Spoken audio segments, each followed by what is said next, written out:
कधीच नाही चुकणार तुमचे फेवरेट टीव्ही शोज झी5 सोबत, तेही एकदम फ्री. जोपर्यंत नेत्राचं होकार येत नाही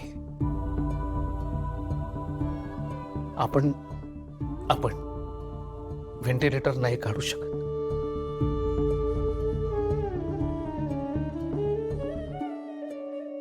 आपण थांबायला हवं. कोणीच मैथिली मावशीनं मनापासून स्वीकारलं नाहीये. सगळं आपल्याला दाखवायला म्हणून इतकी वर्ष.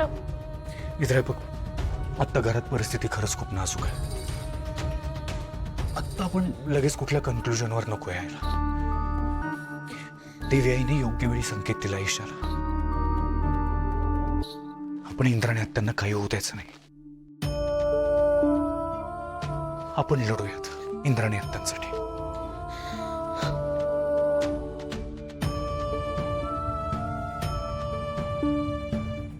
बघितलं ना कसे बोलले पप्पाजी, लगेच नेत्राची बाजू घेतली. हो बघितलं ना. आधी ते म्हणाले की अद्वैत आरोप करतोय की तुम्ही खून करताय म्हणून. मग आपण त्यांना समजावलं सुद्धा, पण मग त्यांनी अचानक नेत्राची बाजू उचलून धरली. हे सगळंच खूप सेन्सलेस आहे. हो रे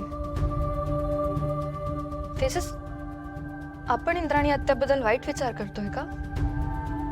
नाही ना. तरी पण अशी जिम्मेत तयार झाली ना की आपल्याला इंद्राणी आत्याला मारायचंय. आपणच वाईट ठरलो ना. तेजस, हे तेच घर आहे का जिथे सगळेच एकमेकांना ना बोलताना समजून घ्यायचे? आता आपलंच घर आपलं नाही वाटत रे. आपल्याला काय वाटतंय काय नाही वाटतं कोणीच समजून घ्यायचं नाहीये.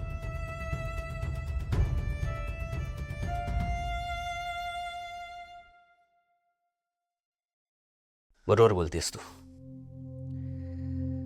आणि मी खरंच समजू शकतो, कारण तुझ्यासोबत जे इथे घडतंय ते माझ्यासोबतही घडतंय. म्हणजे तुझी जी घुसमट घरात होती ती माझी तिथे ऑफिसमध्ये होते. करेक्ट बोललीस तू. या घरात ना आपल्या डिसिजनला किंमतच नाहीये. हे घर या माणसांनी मिळून पर्क करून टाकलंय. गेले बरेच दिवस माझ्या डोक्यात एक गोष्ट येत होती, पण मी म्हटलं जाऊ दे. पण आता हे जे सगळं घडतंय ना, त्यावरून मला असं वाटतंय की आता तू डिसिजन घ्यावाच लागेल. कसला डिसिजन? हे घर सोडायचं.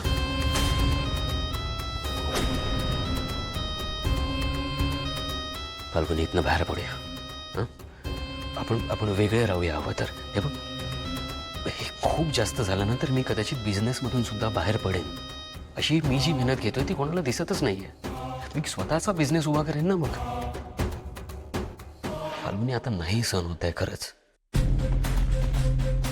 हे घर, ही माणसं, बस झालं. झी5 ॲप डाउनलोड करा आणि पहा सर्व एपिसोड्स एकदम फ्री.